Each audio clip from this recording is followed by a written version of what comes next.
Okay. Natasha, I'm just gonna say try and figure out how to disable the raising hands because I feel like we always have an issue with that. Got you. And I am going to start the webinar, go back and start the webinar. Okay, Okay. have a great Great. time, everyone.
Hello, hello, hello, and welcome to the Made in New York Animation Project Incentivized Industry Access event.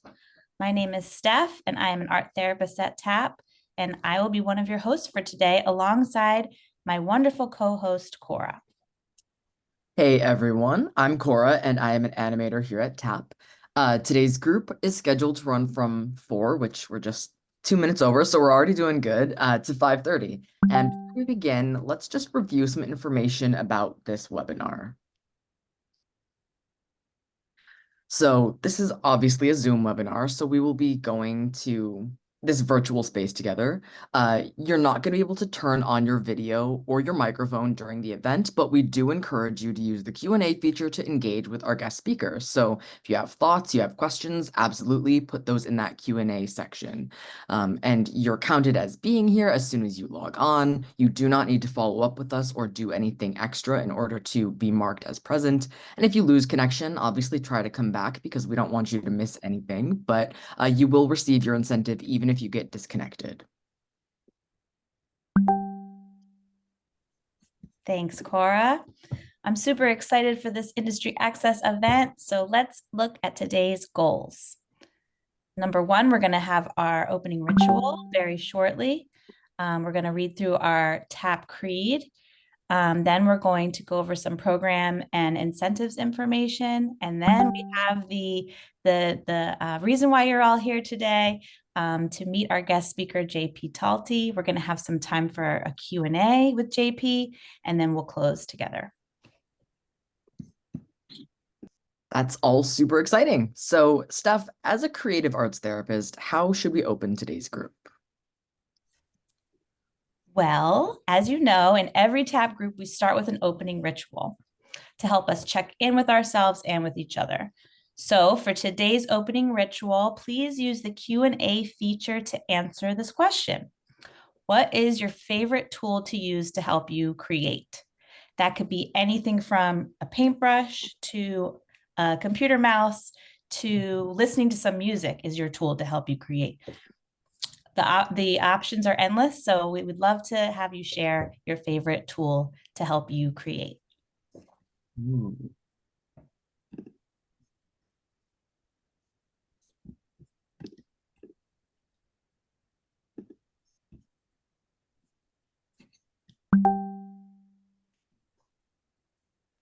Hello, hello.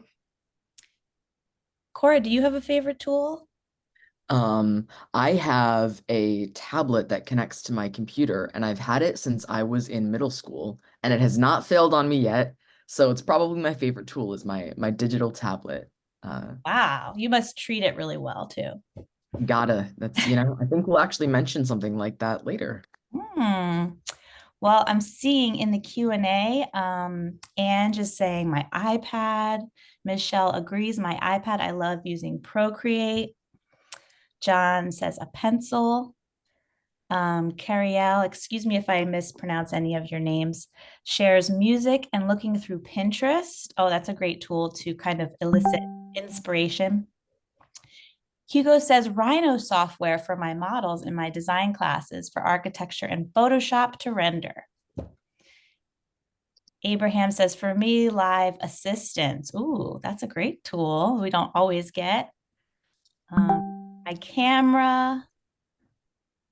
Ooh, Prismacolor pencils. I love those. Those are great. They're Your the best. notebook. Yeah, Notebook. Oh, Grammarly with writing. Yeah, that's a great tool. sure. Pencils It's a- and paint.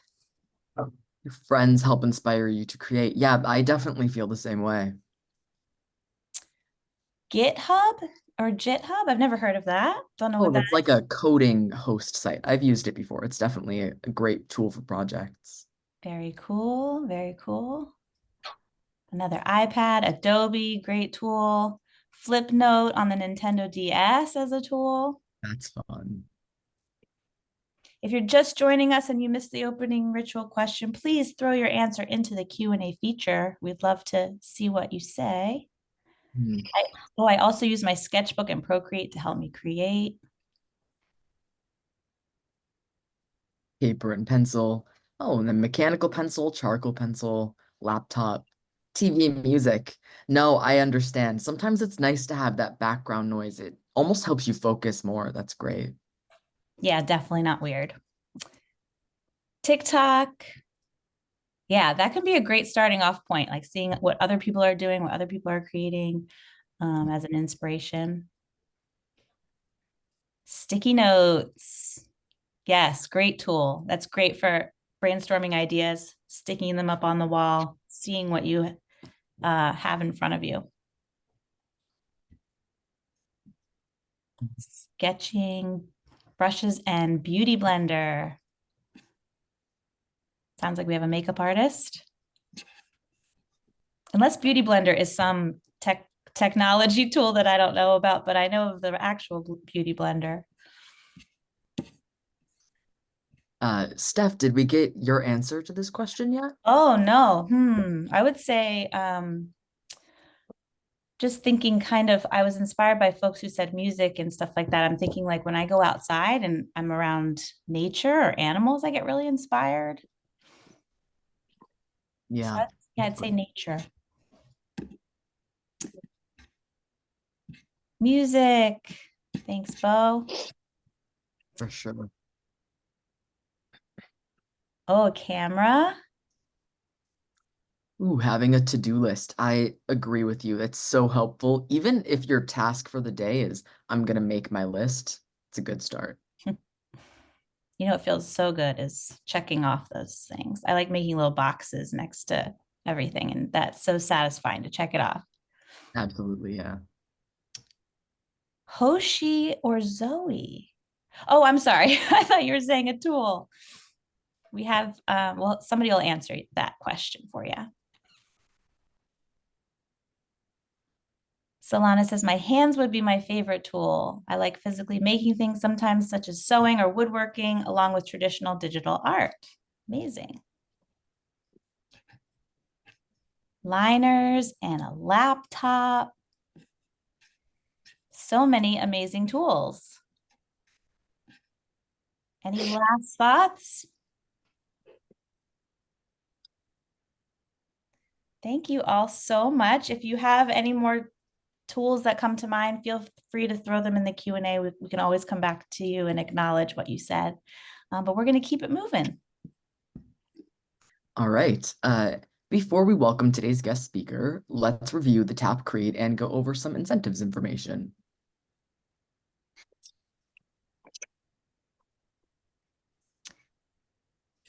Okay, so the TAP Creed is a set of shared principles to ensure that today's event is the best it can be.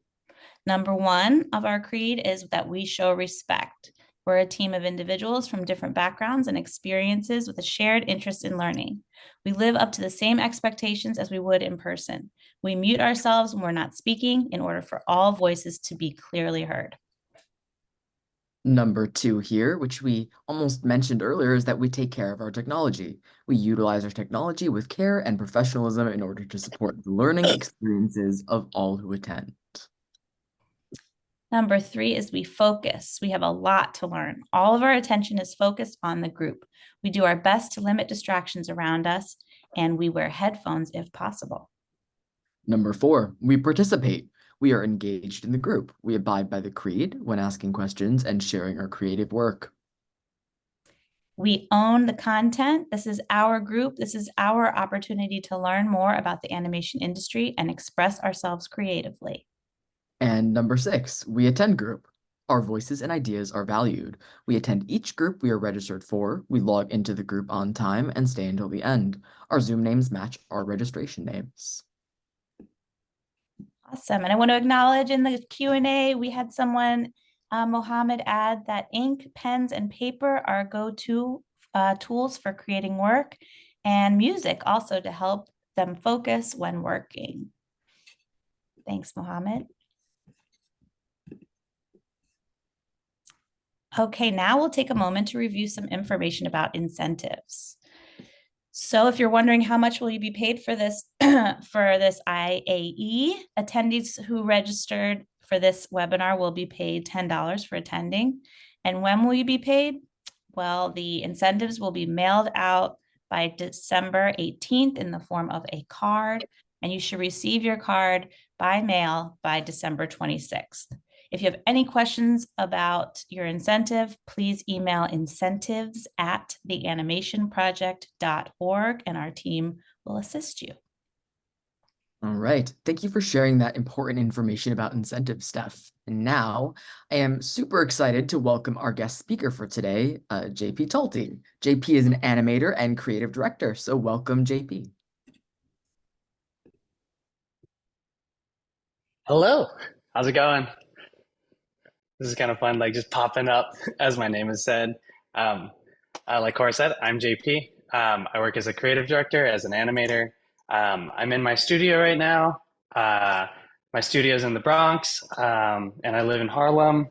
And this might be distracting. It's a costume I made, and then I feel like someone in the chat would be like, "What is that?" And then if I don't describe it as soon as possible, to be like distracted the whole entire time. It's like a glow stick, and I'll share a video of like me wearing the costume real quick so you can see that. Let me see. Will this work? Let's see. Can you see this video? Okay. I'm Nice. guessing by the smiles that it worked. Yeah, Okay, yeah. So this is my studio. This is where I get a lot of my work done. It's a really exciting place to work.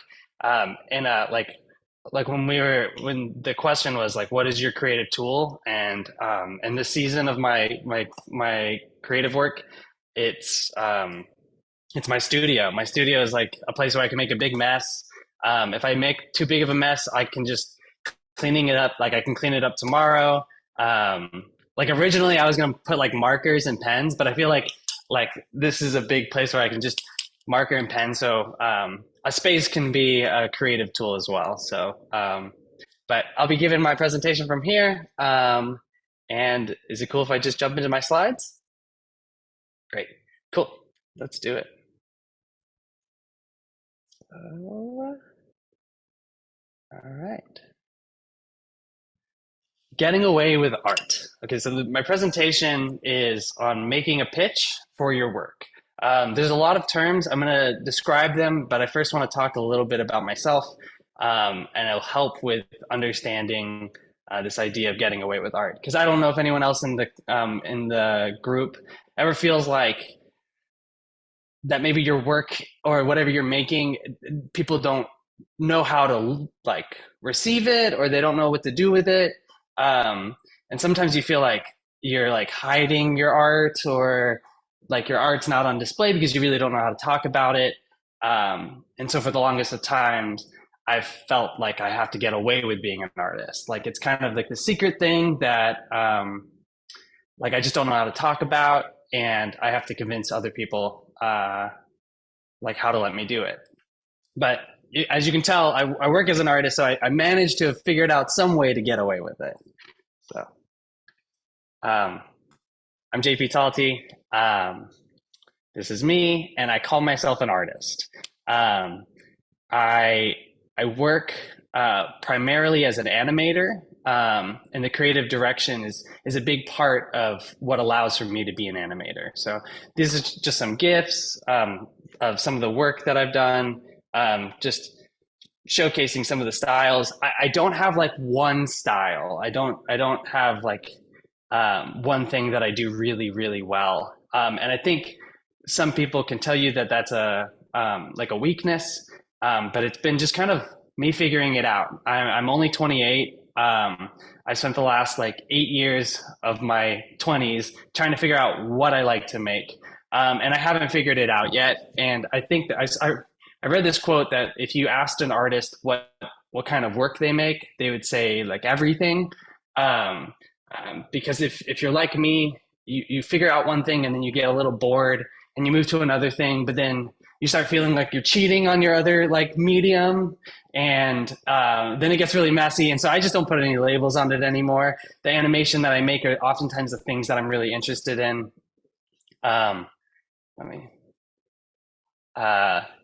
Like right now I'm working on a project that has two very different styles. And they're different videos, but they're for the same company. And you would look at these two and you go, well, these definitely weren't made by the same person. And so it's kind of exciting to be diverse in that way. Like I really like the bright colors on the left side, but then I also really like this collage style on the right side. I used to I also don't feel like I'm really good at capturing real life. And so sometimes I just like to cut it out. Like I like cutting it out of a photo and then letting the real life stand for itself.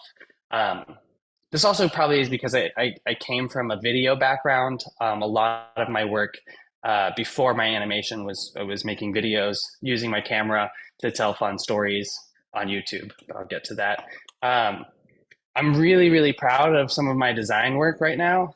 The creative director side of me is helping define visions for my videos. So I work with other people, and the work as a creative director is to give those other people the same unified vision. When I make these designs, I'm kind of communicating to my like coworkers, my partners, the people who are working alongside me, what I'm hoping to get out of the project. You can see that there's a defined color scheme. Like we have, well, I didn't realize it's American. It's kind of like a little American, but it's not supposed to be American. It's just supposed to be like 3D, like how the red and the blue pop off the white. But yeah. And then I also like paint. And so like this does stuff like the paintings I make don't really make money, but they're also like things that help me grow as an artist and actually grow the part of me that sometimes questions whether I'm an artist. Because it's easier to give myself an animation title or a creative director title because someone paid me for that. But I think when we call ourselves artists, we can either be embarrassed or empowered by it. And the presentation is around pitching, like baseball pitching. It's like sending something out into the world and hoping that people will make contact with it. Actually, I think that's the opposite. I don't think you want the person at bat to make contact with it. But in this scenario, you want people to make contact with it. And so that's why I call myself an artist. It's like my biggest pitch is that like, believe me, I'm an artist. But I did start off as like a YouTuber. Like that's where like the first thing I used to call myself was a YouTuber. Now this is like way more subscribers than I had in the early days. And I don't actually make YouTube videos anymore. You can see that my trailer is from 10 years ago. I think I stopped because YouTube was getting really, like difficult. It was hard to keep up with all the demands of YouTube. And then also there's another gamer, like there's another YouTuber with the same name, Tifu, who has like 1.1 million subscribers. So then I just kind of got like washed away. But I want to share my trailer because I think it's kind of fun. So can y'all see this? Right. And let's see. I hope I put audio on. If it doesn't play with audio, we'll stop it and restart it.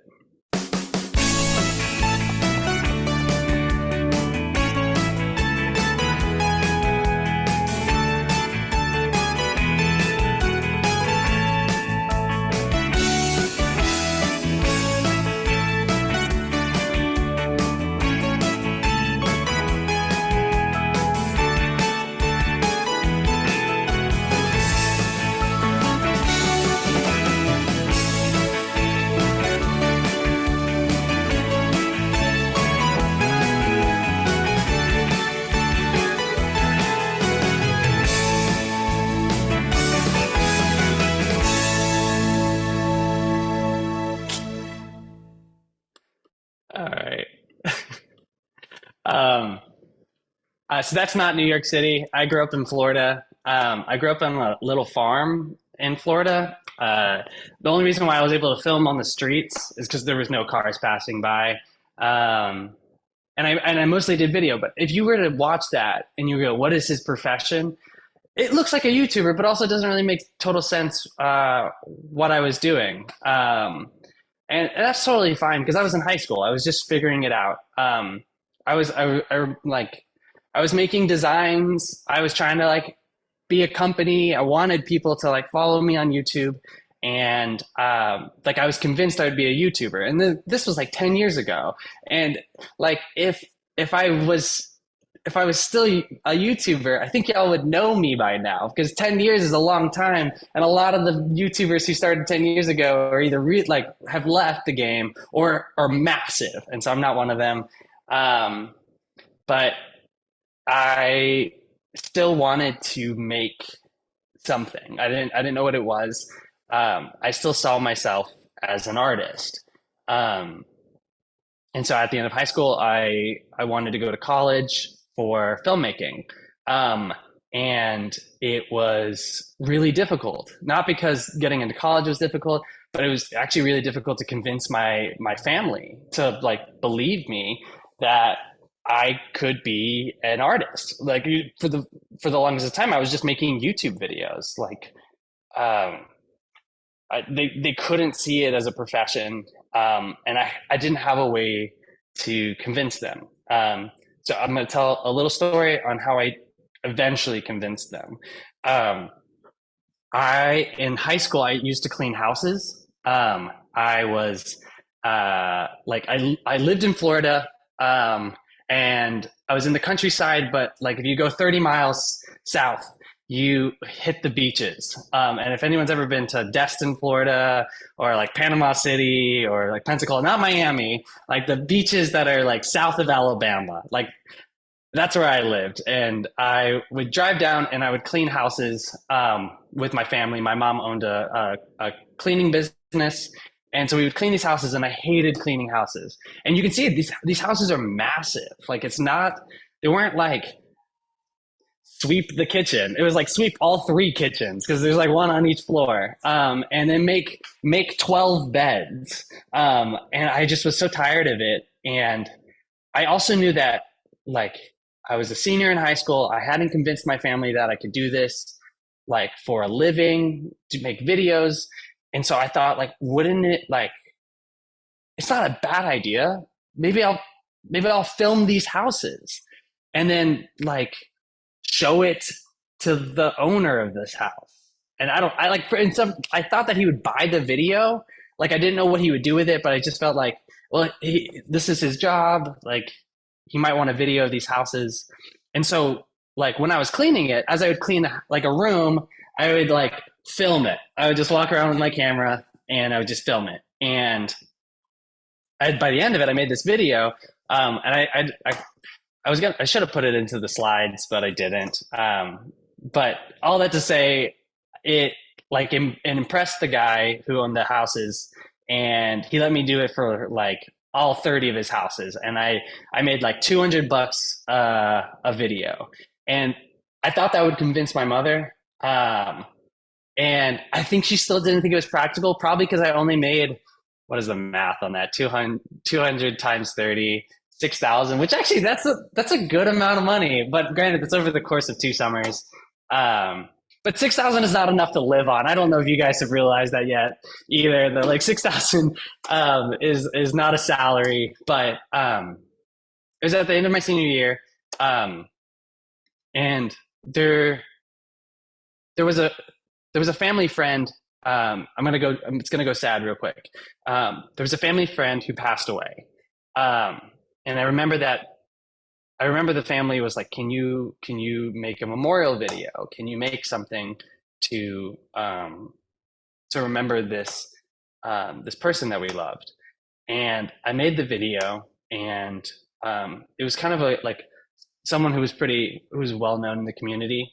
And my mom was there, and my teachers were there at the funeral, at the memorial, and we played the video, and it moved a lot of people, but it moved one of my teachers to go up to my mother and say, I hope you're supporting your son in doing this, because he's got a bright future." And he convinced my mom to trust that I can keep doing this work, keep making things, even if I'm still figuring it out. He convinced my mom, and in a way, he was the first person to pitch for me to be seen as an artist. And I realized that that's like a big ask for someone, for like at a funeral, someone's life, to be the kind of cusp at which you become an artist. But it is a very important thing. And to convince people that you are an artist is like one of the hardest and most like necessary jobs of being an artist, of being an animator, or being like an artist in any sense. So fast forward, and now I'm not gonna go over my college because it's not important, but we get to a point at the end of my college where I'm like, now I have to do this for work. And I like studied art. I didn't actually get into filmmaking. I actually went to school for arts, like to art school. And now I'm at a point where I'm with my boss, and I have this idea. I'm still trying to convince people that I'm an artist. I'm still trying to convince people that I have these good ideas. And so I have another story. I was working on this project. Like I got the job, right? I had a degree. I had enough to convince somebody that like I can do the job. But I don't have enough power or sway to convince my boss that my ideas are good. I had this idea for a project. He wanted to make a video to showcase. They had all these like donors that were giving money to the company, and they wanted to say thank you to the donors, and they wanted to tell the stories of the donors. And I said, wouldn't it be cool if we told the stories through toys? And the boss was like, he was like, I don't find it, like, these are adults and we're going to use toys to describe them. And so it just was it was a really, really hard pitch. And I remember that like, it was somewhere in between my boss realizing that I'm still a kid, and that because I was like 21 or 22, and that it was such a low stakes project that he was going to give me a shot, right? So I didn't have a pitch. There was no pitch here. I just had an idea, and he didn't buy it. But then eventually, like a week later, he's like, all right, let's try it. Just like keep it under budget. And so I convinced him to like, let us make this video. And we bought toys, and we like cracked eggs on them and had these like silly scenes, and like fake money to throw on stuff. And it was really, really fun, and it was a huge hit. And it was like this big moment for me that I was like, wait, I had a good idea. I executed it, and it worked. Like now I have this thing that I can throw out to the next person and say, hey, look, this project was a hard sell, but it worked out for me. So my thought process was like, let's use this video as like a pitch to get more videos. But you'll find out later that that doesn't really work as well as you think. All right, I'm going to start getting into the technical stuff. So that's pretty much most of my story about me. If you have more questions about the work I do or my backstory, we can answer that in QA, but I have some more juicy stuff that I want to get to. So I want to first define our terms, because I realize that, like, I don't know what the youngest age is here, but we might have a gap. I'm 28. I just turned 28 actually on Sunday, so I'm just 28. So I'm actually closer to 27. But I guess, no, actually, that's not true. I'm as close as I can get to 28.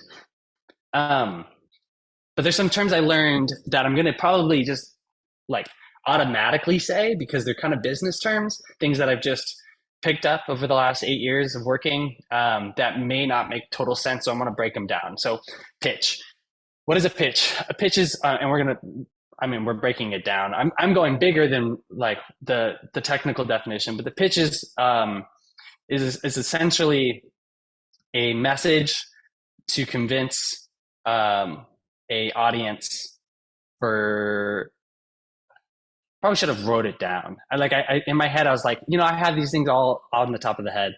A pitch is something you present to somebody to convince them to let you do something. It's really simple, like that. A pitch can be anything. I can be like, hey, Tap, can I give a presentation? These are the reasons why I should give a presentation. And that was a pitch. A brief is different. So a brief is essentially what is it that I'm going to give? What is it that I like? What is my talk going to be?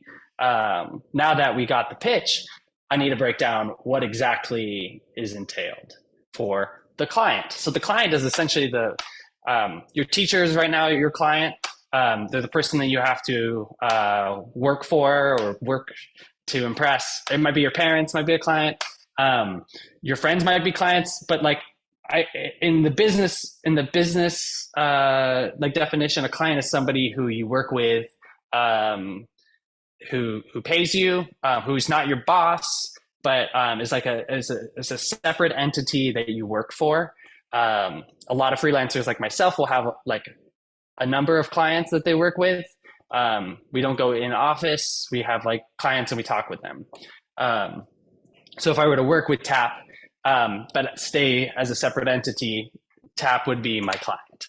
A deliverable is essentially any item or anything that you give to the client, a thing that you are like a pitch actually is a deliverable. But the video at the end of the project is a deliverable, but also the check-ins. Like if you have you're making a 2-minute animation, the first minute is due at the end of the month. That is a deliverable. And then timeline. So timeline is like the period at which you are offering a project, like a project's life. So like the timeline begins at the first initial conversation with the client, then your pitch, then a write-up of a brief, then individual deliverables, and then payment at the end or payment in the beginning. So timeline is essentially how you would like for the project to go.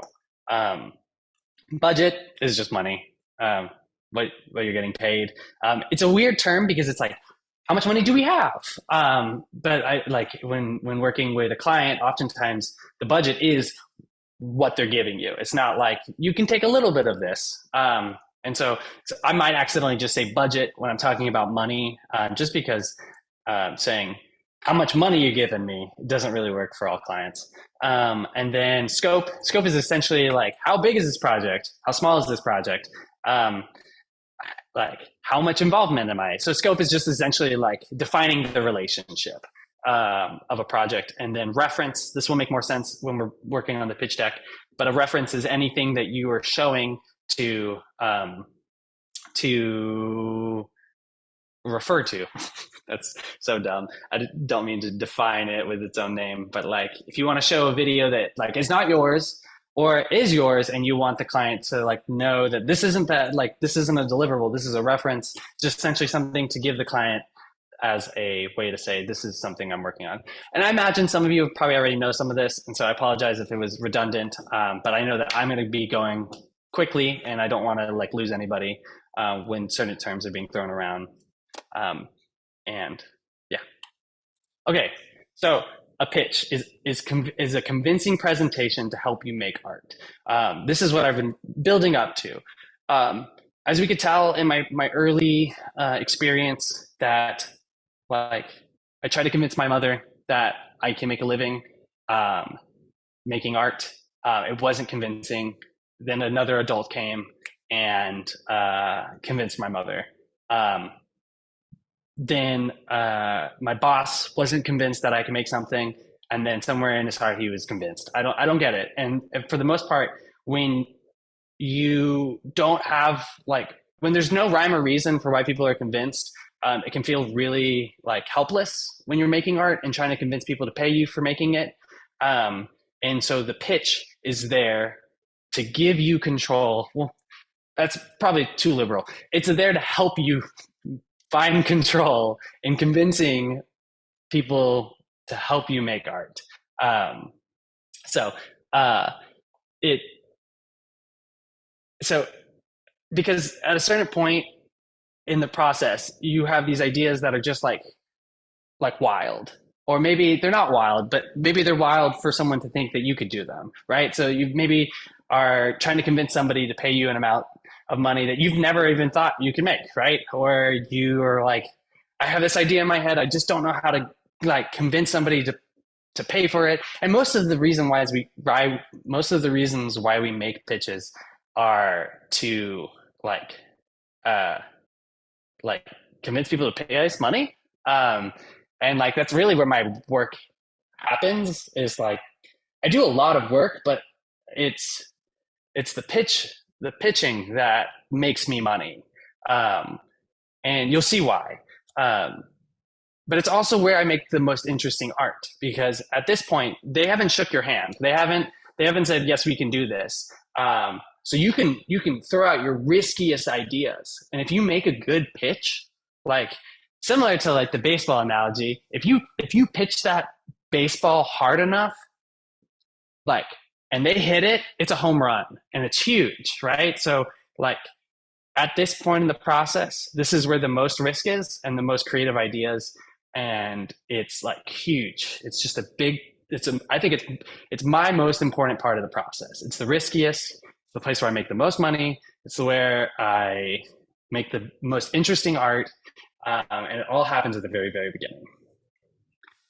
And then it's also the place where you can say the most creative, strangest things. Because some people you work with, they don't understand artists. They don't get why you talk in colors or talk in sounds, or like where your art comes from. There's this disconnect. And so, but in the pitch, because it looks very businessy, it like takes on this shape of like pragmatic, practical, those are the same word, like businessy thing to emote feelings. So like my most feeling type work is in my pitch. And when I started out, I did not make them how I was describing what they can do. I actually was just making like Word documents and they were really, really boring. Like they were like this is one. Like this is like a title with an underline, some inspirations, which are references, the concept of the video, which could basically be the brief, and then like some feeling words that maybe they would trust. And I will say this video came out terrible. Like it was really, really bad, because they're on paper, it all makes sense. I don't even know if you guys should read this because it's kind of embarrassing. So I'm just gonna go to a page that's empty, and because I don't want to like I can go back there to reflect, but like it didn't show who I was as a creative person. It just showed a series of words and things that like I was promising, but I wasn't showing, I couldn't even. I was even pitching to myself. I was like, I don't even know if I can do this. And so that document meant nothing to them. It meant nothing to me. And the process was so bad that after we finished that video, the company actually hired an in-house animator to like basically dodge working with freelancers. Now, I don't think that's true. Like they hired somebody to like, because the experience was so bad with me, but I think it's a funnier story that way. And I had to learn the hard way that making a pitch deck is a much better way of starting a project. Now, I learned that by first showing that to a mentor and saying like, what did I do wrong here? And he goes, well, first off, that's not a pitch. That's a document. That's a Google Doc. And I remember I saw my mentor. I know I haven't brought up that I had a mentor. I had a mentor in college that I worked like one summer with. I interned underneath him. And I remember I saw him in Photoshop. And I was like, this guy makes videos. What is he doing in Photoshop? And he was like making this slideshow in Photoshop. And I was like, why are you making a slideshow in Photoshop? And he goes, well, I'm making a pitch deck. And it was the first time I like heard about this. Like I didn't know what it entailed.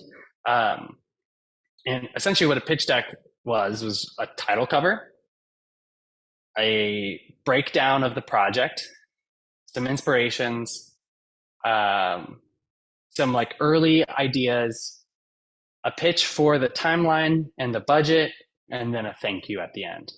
It's very simple. But I'm going to show you them so that way we can visualize them. And so from that point on, talking to my mentor and actually failing at this one project, I decided that every project that I work on, no matter how small, I was going to try to produce a pitch deck. And it actually helped me figure out what works really well. And that's what I'm going to show you, because I think I've learned some things. Now, I'm not like an expert. Like I said, I'm only 28. I'm still figuring things out. And I'm not an expert on this, but I have learned a few things. So let me share. I'm going to stop sharing this screen and I'm going to start sharing my desktop. I hope you guys are still with me. I hope I'm not sounding like too much of an artist. We're very much with you. Great. Oh, let's get this guy out of here. So let's see. Good pitches. So now I was still in video, right? So can you see my desktop? Cool. So I was still in video. So my pitches were mostly videos, right? So I was doing these like videos for churches, and I thought like, I want to work on this project that like centered around the idea of I'm here. And so like everybody in the videos like has a phrase where they say, I'm here. And then like, but in different like settings in their like church experience. And so this is the opening page. This is the breakdown. And this is the project scope where I say it's like a 1-minute video. And like it breaks down my idea a little further. I think I did like another break, so tone. And you'll see that in my pitches that like it actually, they don't all follow one setup. Like they don't follow one kind of like template. Like each video or each thing you make, because I'm actually going to show a pitch for a thing that's not even a video. It's like an art project. Each thing you make will inform what you need to pitch, right?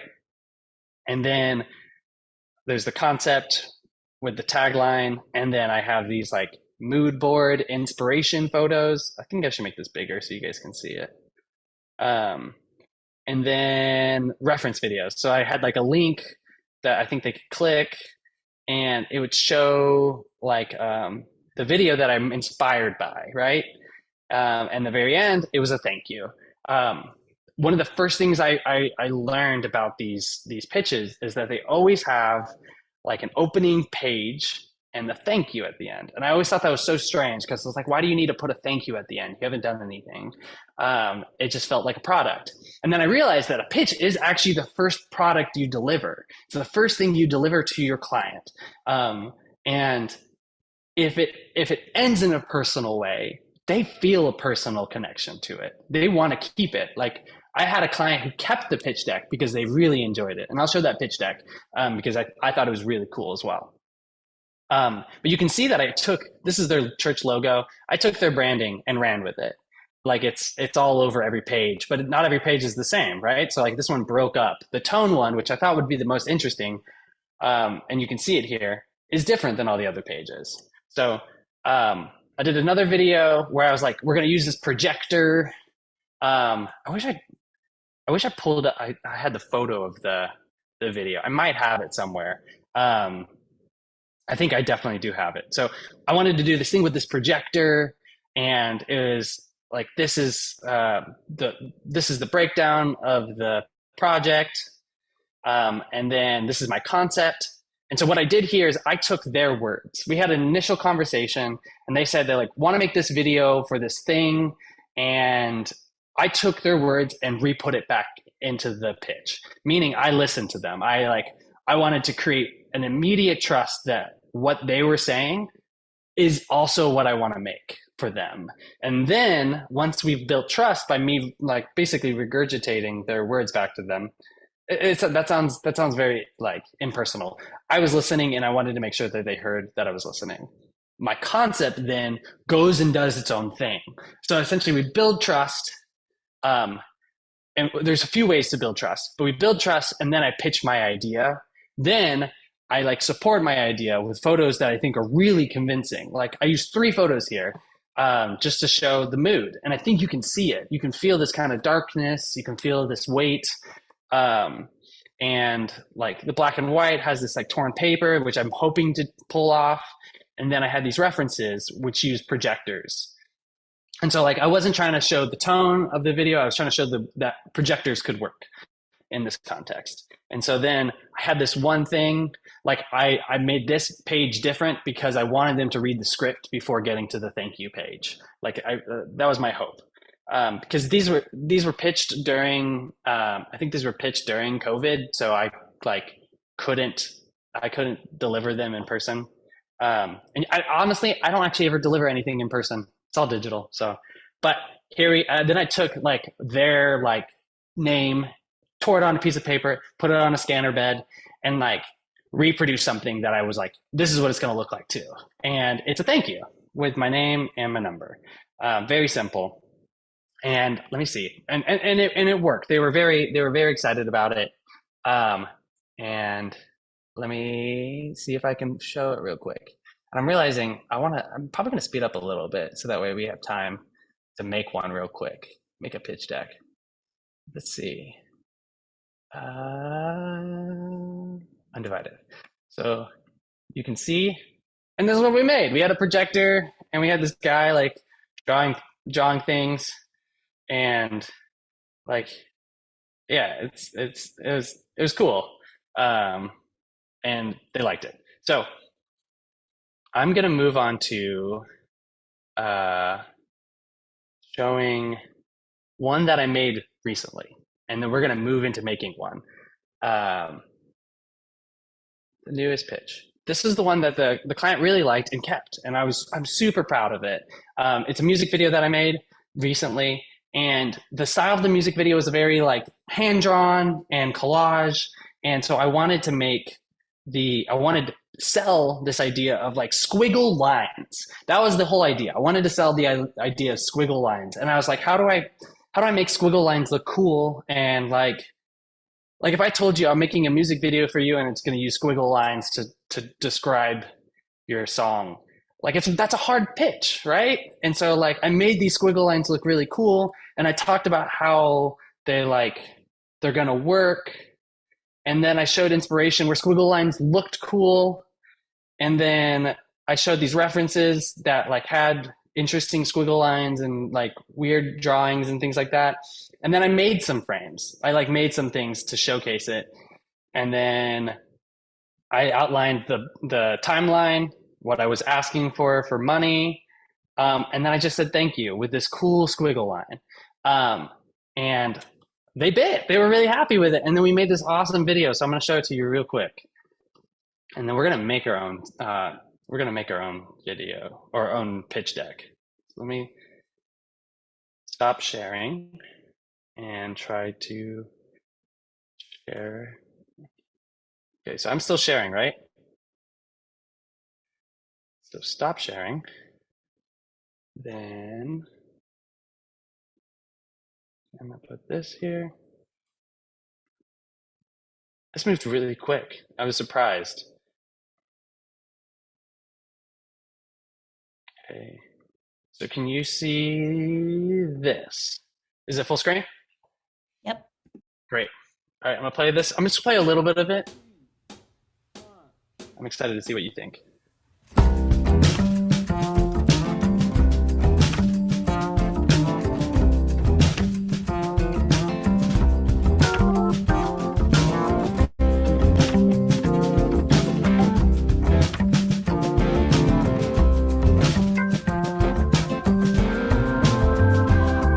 St. Paul said this ain't Stephen. Well, I guess that makes us even.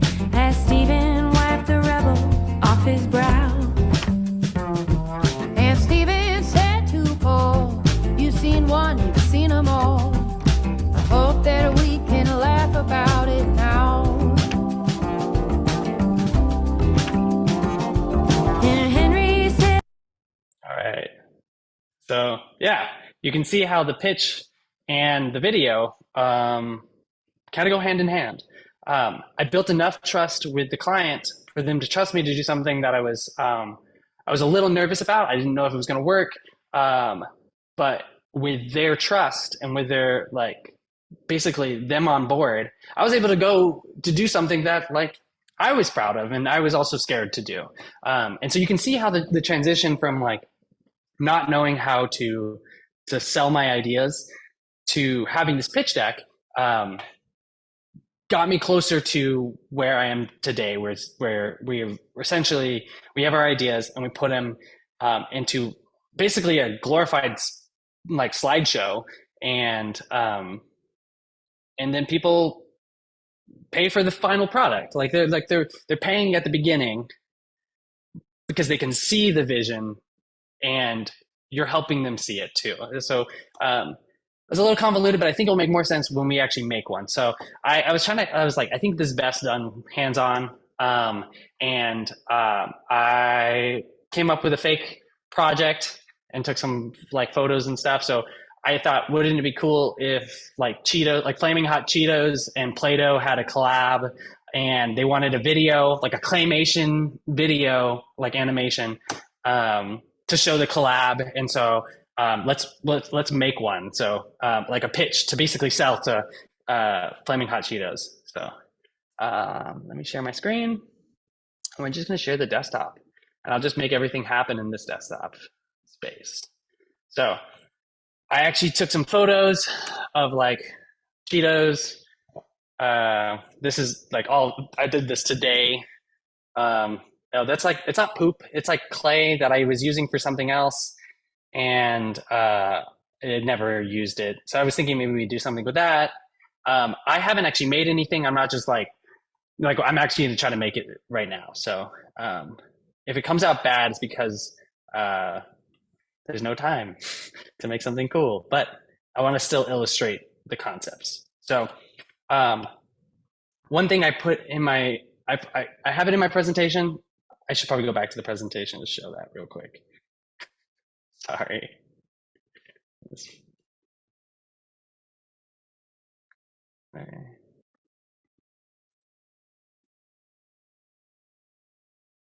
Share screen. So we'll come back to this. So the design tools that I use Vimeo to find videos, which Vimeo is the V. I use Photoshop to put it together. I realize that not everyone has Photoshop because it's a paid tool. I don't know if your schools have Photoshop because of the educator thing, but I use Photoshop. There's also free features. There's free things like GIMP, which is that dog with the paintbrush in its mouth, and you could also use Google Slides to design everything. But I'll be using Photoshop. Milanote is where I put all my images. I use Design Inspiration and Behance to find inspiration. And this is where we're going to get our inspiration today. So Let me hide this. And we will just go together. We're going to start by going to Behance first. So when I'm starting with a project, first off, I kind of just look for things that are the names of the project. Like if I'm looking for flaming hot Cheetos, I'm just going to type in flaming hot Cheetos. And to be honest, I have already been here to see if there was anything good, so that way I'm not just leading y'all astray.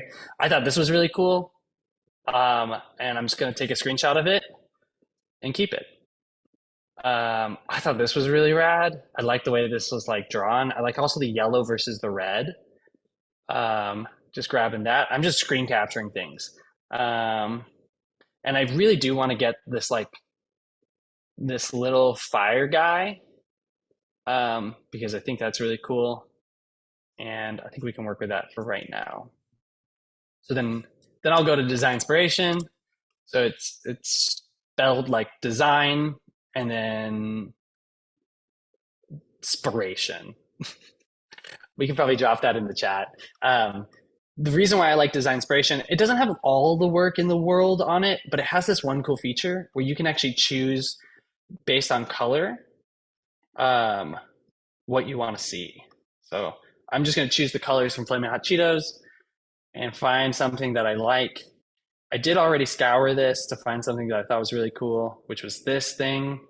I was like, that kind of looks like a Cheeto. Like it kind of is, I like the hazy blurriness. So I'm also going to save that and just put it in my Mila note.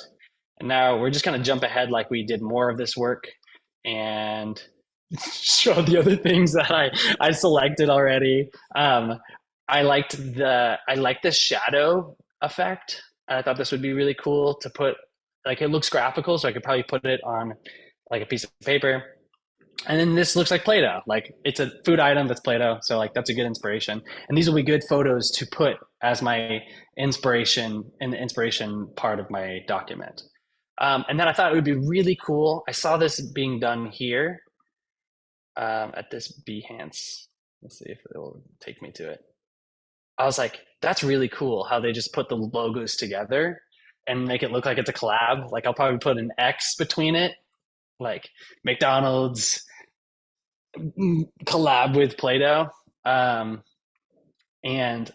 I love one of the things that they did here to actually, this is a pitch deck too. They used the font, McDonald's font.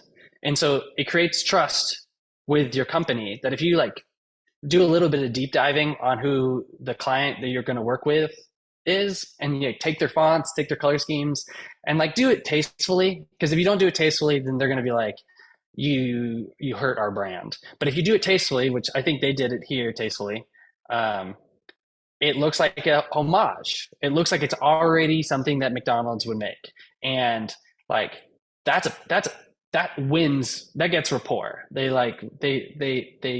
gain rapport by flattery. The quote is that mimicry is the highest form of flattery. I don't think that's entirely true, but I think that there's a lot to be said when you like look at a brand and find a way to copy it in a way that flatters them. So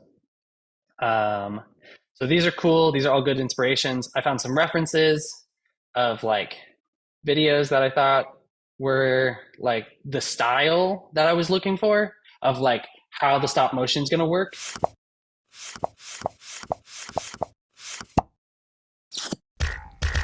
I liked it. I saw like, again, you see these heavy shadows. I'm like, that is cool. I want those shadows. So I'm going to make sure that in my pitch, I'm going to bring up the shadows, like I talk about him and how that's like part of the aesthetic. And then I like this whole, like, it's like at someone's work desk. This is a very common thing with stop motion. And so I'm going to like try to do that. It's too fun. The audio is awesome. And yeah, so those are my references, and let's hop into Photoshop and see if we can make it.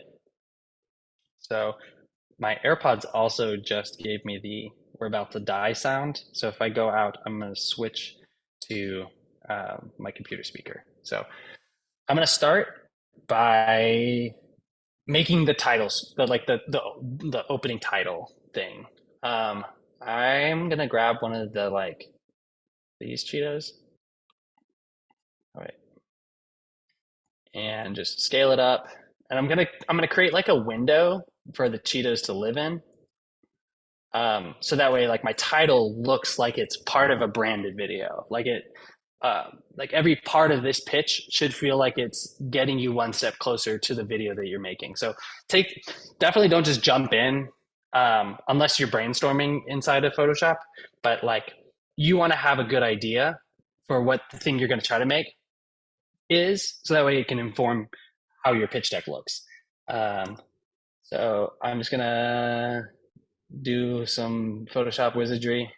You guys might know some of this. I want to make this paper white and like basically remove all that like the Cheeto dust, so that way it looks like there we go.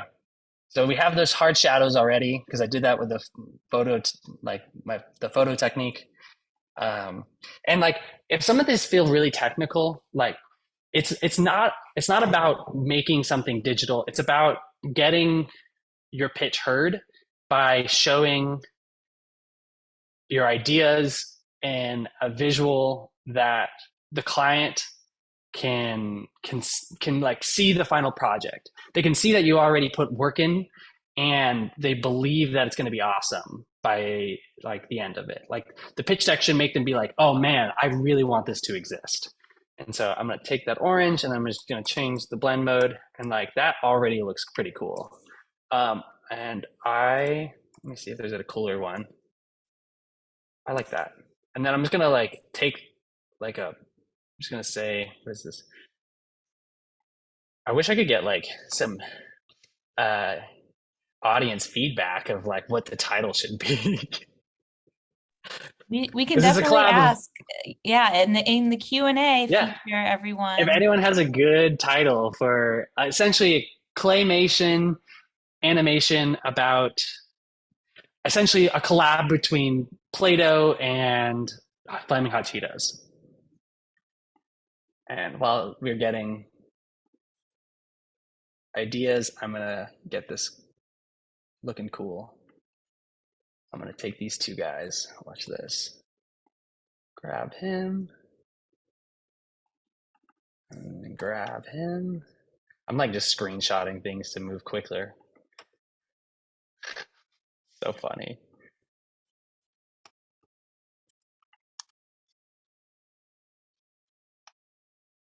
We got anything yet?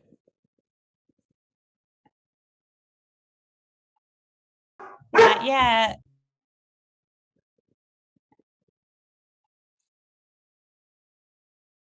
That's so funny. So I'm already trying to build the rapport with the client by using their logos in the design, and my hope is that they're like okay with it. So we have a couple. Well, first is a question from John. Did the Hot Cheeto Company ask you to do this, or are you going to create No, they did not. They did not.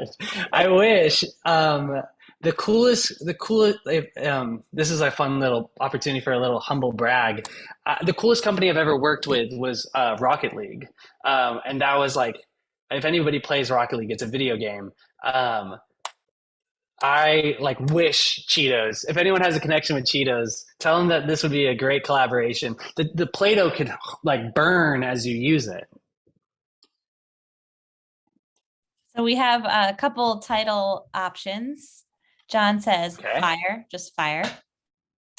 Okay. And we have 2 votes for flaming dough, but dough is flaming dough. But dough is spelled D-O-H. Okay, got it. I like that. Any other ones? Oh, I just realized Play-Doh is D-O-H. It's not D-O-H. Yeah, I learned that today too. I was very surprised by it as well. I'm not a big fan of this X, but all right, we've got some more. Flame up the fun. What do we got? Flame up the fun. Flame up the fun. Yeah. We've got From chips to dough, we've got That's actually a good idea. Floritos. Okay, so part of me, the first thing that like jumped out with chips to dough is you can make the animation go from like the Cheeto turns into like the Play-Doh, or like goes into the play container and it comes out, which is an idea in itself. Any other ideas? We've got for the flaming dough to add a bunch of exclamation points. We also have extra hot dough and cheese of clay. Jeez, I think we'll go with flame dough just because it had the 2 votes, I guess, and just to run with something that will fit easily. I'm not sold on this font, but I want to keep us moving. So if people hate the font, it's because I hate it too. Wait, we'll do one last change. Does it? Cora, do you have an idea of a good font? I'm sorry to put you on the spot. Honestly, I'm blanking on what a Okay, this looks better. I think this works. We'll go with this. And let's keep moving. So right away, I'm already happy with this. This looks like something that's cool. We can make it cooler later, but so far the effect is working. So if I want to create multiple slides, I use what is it? It's the canvas tool. Where is it? See, I don't even know all my tools. JP, I just want to acknowledge we got two people said the same thing for a different name, which is pretty cool. It's Cheeto. So CHE. Cheeto. I'm sorry. That is too good. Cheeto. That is hilarious. And then suggestion for the font is to maybe replicate the Play-Doh font. Okay, so that would be hard and not doable in our time frame, but it is a good idea. So that would build rapport with the client. You could either choose the Cheeto font or the Play-Doh font, or do something separate that maybe honors both of them. I am trying to find why can't I find it? Is it this one? I think this is it. I use it all the time, but now that I'm under pressure, I like don't know where it is. Where is it?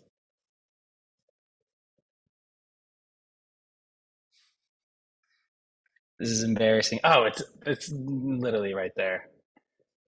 Artboard tool. Okay, so I like make multiple artboards so that way I can just grab things from the other side. Like I can move elements from one side to the other really quickly, and then have all of the presentation there. It's kind of making it look like it's Google Slides, so I can work with everything in one project file versus multiple. So now we need to talk about.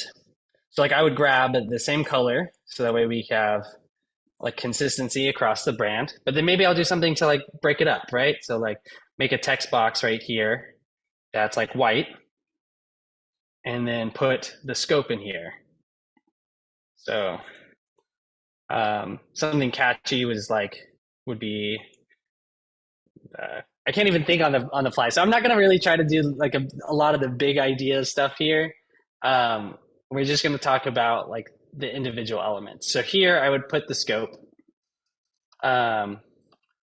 or the brief. Anything that basically says this is what the project's going to be about.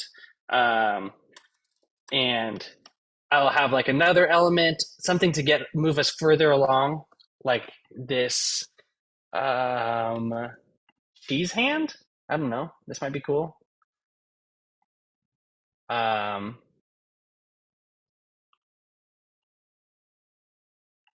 just drag this effect on there.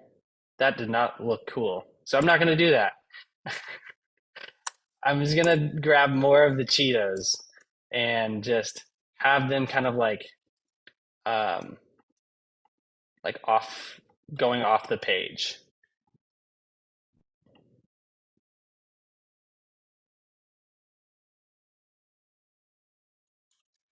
And then with the next page, I want to put all my references. See, add a new artboard. And my next page, I want to talk either about the tone, or I want to talk about the mood boards or something. Then the fourth page, I'm going to have the references that I want to show for the style. Then on the fifth page, my timeline, and then my thank you. So we'll just make them really quickly. How are we doing on time? I think we're coming to an end. Yeah, we have about 10 minutes for Q&A if we started now. But we can kind of do it as you're working. I could ask some. Okay. Let's do that. That sounds good, because I want to get to the questions. I think the questions are super important. And I feel like most of this is explanatory at this point, but I just wanted to show that it can be done pretty quickly. Okay, so if you have any questions for JP and any part of this presentation and beyond, if anything lingering in your mind that you want to know about or hear JP's thoughts on, please use the Q&A feature. We have a question from the very beginning. So I think it was referring to your YouTube video.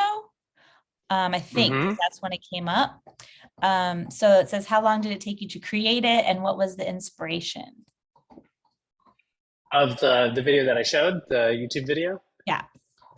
That one, so the inspiration of that was all the videos that I made on my YouTube channel. I took all the videos that I finished, and I just kind of collaged them all together with some music, just to show people that I make short films, and these are some of the clips from them. But I wanted to give it a little bit of a story, so that's why the text is over there. And my inspiration for it was everyone had a cooler YouTube trailer than I did, so I wanted to make a cool one.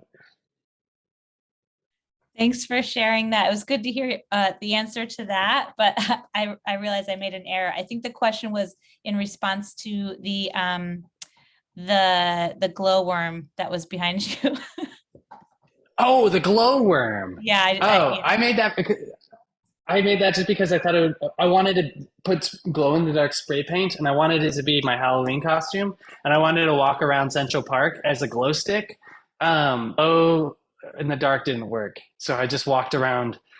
The streets as a big whatever that is. Very cool. Someone said that was a cool house, the house that you shot.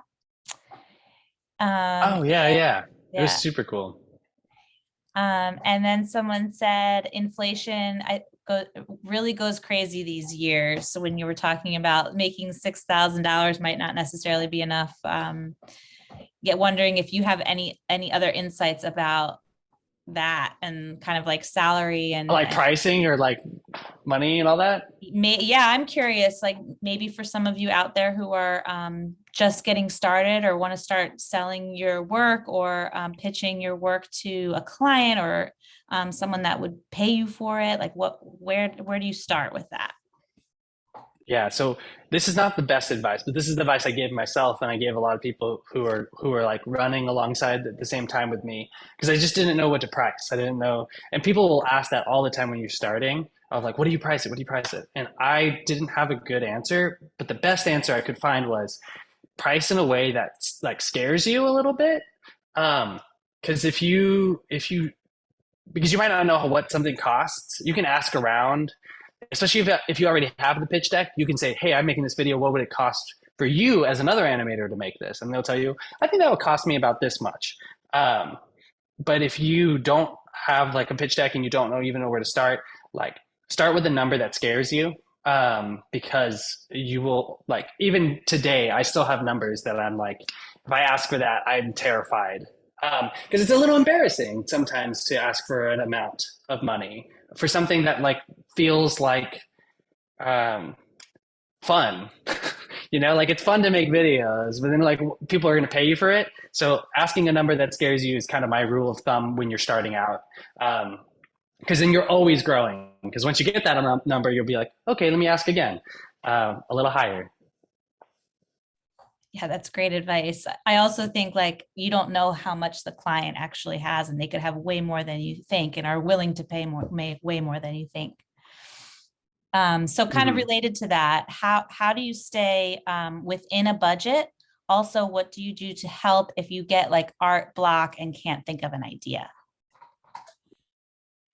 I'm gonna stop sharing because I actually just want to answer the questions. What do I do?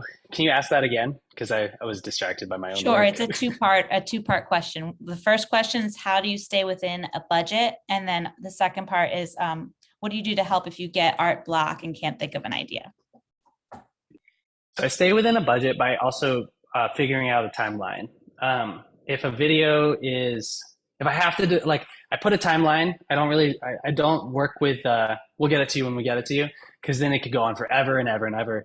And, but if you put a timeline on it and you're like, I'll give you the first draft, second draft, and then final in like every Friday, I'll give you a new draft. It keeps you from getting over budget when it comes to like making money from your work, because your time is still money. So if you spend too much time on it, you don't make it very much money from it. With animation, especially in digital animation, you don't really have too many costs other than like software. But if you have like clay and you're making claymation, then like I just work with somebody who isn't an artist. I asked like a friend who is very like, I don't know, maybe a little particular around money. I'd be like, okay, how much should I charge for that? And they'd be like, like only spend $5 on clay. And I'm like, that's not going to work. So then I have somebody who's helping me, because I don't have a good sense of how long things take or how much things cost until I've done them already. And for the most part, you're not doing the same project over and over again. You're doing new projects. So you need somebody who has a different brand than you to help you kind of see your blind spots. And then with art block, I changed from digital to physical. So like my physical space is over here. That's where the Cheetos are. Like I'll go over here, and if you don't like I tried to put myself on a timer and say like, okay, I'm only going to work in digital for this long, and then I'm going to switch over to here, and then maybe write on my pad, and then it keeps me from kind of getting like stuck because you're just moving a lot. That's really good to share, like the importance of not just staying on the computer, to also get tactile and work with all the different mediums that you have access to and you enjoy. So my scanner is my favorite tool. Like I use my scanner for like everything gets scanned in. I'll scan in like almost anything, even things that shouldn't be scanned, like Cheetos. like the Cheetos. I did try to scan in the Cheetos. It made a big mess. Love a good scanner. So we need to stop. We don't have time for any more questions, unfortunately, but I will say that there are a couple questions about your work and wanting to see more. So I'm wondering if you can just drop a link to maybe your portfolio or your website, so whoever's interested in seeing more can access all your stuff.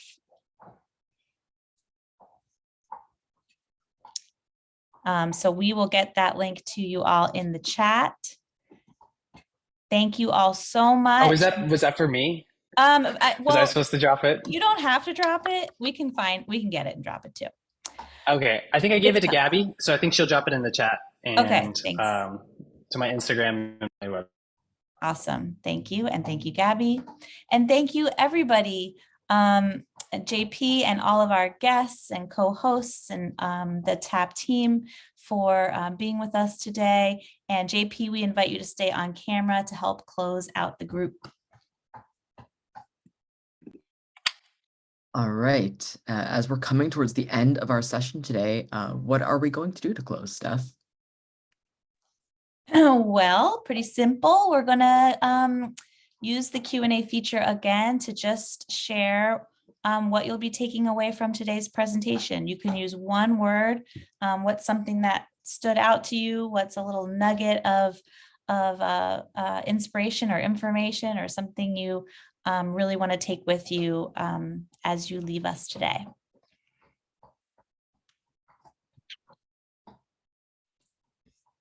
And we will read them off. Oh, there's lots more questions too. So feel free also, JP, is it okay if folks can reach out to you via the links, if they have any other questions. Yeah, please. There's Instagram, and then my website for contact. And am I able to just type in answers, or probably hold Yeah, off on that? I think Okay. so. We only have a couple more minutes, but yeah. If you have, I didn't know if I'll you try had to access. answer them in a type. Okay, cool. So I'm seeing a lot of thank yous. A lot of this is really awesome. And a lot of people showing you some love. And I want to make sure I get everybody's response. I'm seeing a takeaway is keep trying. Another takeaway is how to properly pitch a project. Thank yous. Lots of thank yous. Another takeaway is be confident. Love that. Be prepared with a pitch deck, no matter how small the project, and just put yourself out there. Someone else said you can be an artist, even if it doesn't make you a lot of money. I'll figure out what I'm meant to do in life. Wow. Cora, do you want to share some? Yeah, absolutely. Just mentioning that someone who's excited about animation, so this has been really insightful. Another thank you for this informative session and inspiration. Just understanding what to do when we're thinking about pitching and our ideas. Someone said that they learned, don't sell yourself short. Don't be too shy about what you're doing. No idea is a bad idea. That's such a great maxim for art, as long as you're safe and everything, it's great to try all kinds of things. Determination is key is a great takeaway from this group. Yeah. What else? We have how to present yourself to your target audience. I think that's such a great thing to, you might not think about it until someone says you should be considering it. More thank yous, finding inspiration through research. Yes, yeah. I would also second that you had some great tips and great websites to offer up for organizing your ideas and everything like that. Yes, and motivation. Yeah, that's a great thing to take away. Just feeling motivated after getting to see your work and hear you speak. Yeah.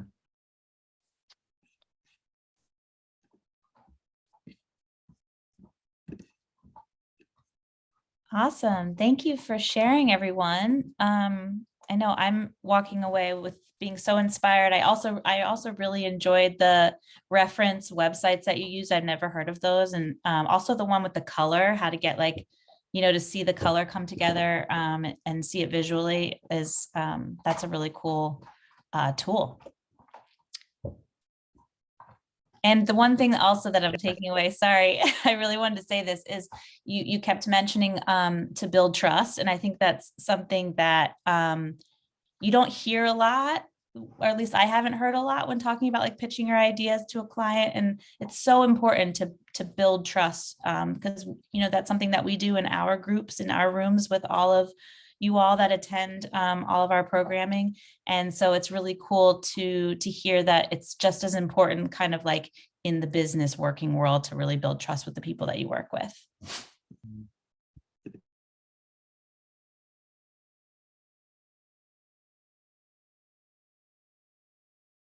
Sorry, JP, were you going to say something? I cut you off earlier. I was just going to say that the design inspiration with the colors is it's one of my favorites. Because sometimes I don't have the words, I just know the colors I want to see. Yeah, absolutely. So thank you everyone for sharing, and I'm going to pass it over to Cora.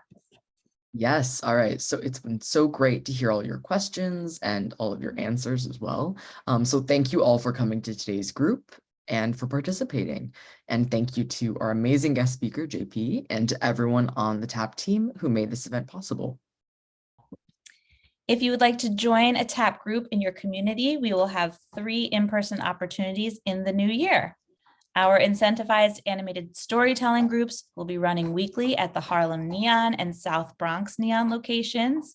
And we're also super excited to announce the launch of a 9-week intro to animation training program starting in February at Common Point, Queens in Jamaica. So we'll be posting more details soon on our website and social media, so to be sure to check out those spaces. Definitely go to the training program page and the program schedule page for all of that information. Yeah, absolutely. We hope that we can see some of you guys in person. That would be great. And we hope you have a wonderful rest of your evening and stay connected. Bye, guys. Thanks, everyone. Bye-bye.